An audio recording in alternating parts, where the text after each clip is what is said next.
সেদিনকে একটা নিউজও আমি দেখতেছি আমার শেয়ার অর্ধেক দেখা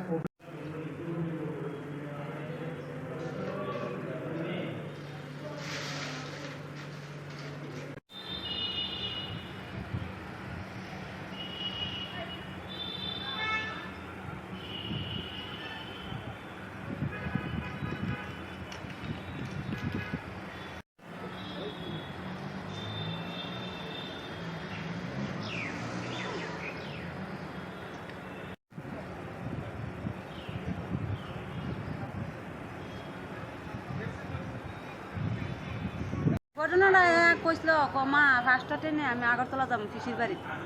আমি কই বাবু আমার দ্বারা তখন আর টাকা তোলা নাই পিসির বাড়িতে গেলে তো নইলো 200 টাকা লাগবো রেহার কাজটা আরম্ভ হয়েছে সোমবারে যেন মনে আমরা ফেমে দিয়ে যাই এরপরে তুমি যাইও তোমার দিন মনে টাকা কত টাকা চাইছে 200 টাকা হয়ে চাইছে আমি কই বাবা মানে তো শরীরটা বেশি বালা না ওষুধ খাওয়াইতেছি মাথার মধ্যে একটু চুটকাইছিল আর কি এরপরে ডাক্তার দেখাই নিয়ে ওষুধ খাওয়াইতেছি ওষুধ ওখানেও খাওয়াইতেছে ওখানে আর তো কিচ্ছু কইছে না রাত্রেবেলা টিফিন বানাইছি মনে হয় 8টার সময় আমরা টিফিন খাইছি হ্যাঁ টিফিন খাইছি ও আমার ঘুমাতে আমি ঘুমাইতে আমি কই তুই না খাই ঘুমাই থাকবে ও যে সময় ইচ্ছে ওই সময় খাম তো হের মর্জি আমরা চলতে লাগে তখন আমরা তো হেওই আগে ঘুমাইছে নাক ডাহাই ঘুমাইতেছে দুমরাইয়া তখন আমরাও ঘুমাই দিছি মনে হয় প্রায় অনুমানিক 10টা 10:30 হইব রাত্রেবেলা আমরা ফাঁসেও আমরা বাড়ির ফাঁসেও আমরা বাসুরের ঘর আছে বাসুর পুতের ঘর আছে ঘুমের থেকে আমি আটকা উঠছি একটা চিল্লি উন্না কাহা কই গো কাহি কই গো এই কথাটি আমরা বউয়ে চিল্লাইতেছে খাম কাছে পরে উঠতে গেলাম আর কি গিয়া দিয়ে আমার সুসার তো নে গো ও গো বউ কি সর্বনাশ করছে গো গিয়া ছেলের কি অবস্থা দেখছে এই অবস্থা এই কেরাসিন ডাইলাতে আগুনটা লাগাইছে এরপরে নিজেই জল দিছে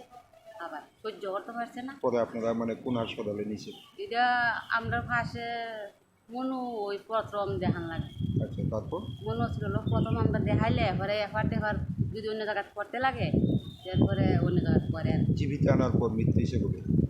কালকে কোন সময় 3:30 বাজে ছেলের নাম কি সুকান্ত দাস বয়স কত অনুমানিক ওখানে কাগজপত্র তো 16-17 হইব কি করতো ছেলে এমনি কিছু করে না লেখাপড়াতেই আসলো কোন ক্লাসে পড়তো ও 9তে 10-এ উঠছে যে মধ্যে ফাইনালটা দিছে না আপনার কয় ছেলে একটা ছেলে ওই 2টা মেয়ে বিয়া দিলাইছি মানে এই ছেলে রই একটা ছেলে টাকাটা কার মানে কার বাড়িতে আসার জন্য কইছিল টাকা তো চাইছে কার বাড়িতে আইছে তাহারা চাইছে আমার কাছে আর পিসির বাড়িতে পিসির বাড়ি কোন জায়গায় ও গান্ধী দাম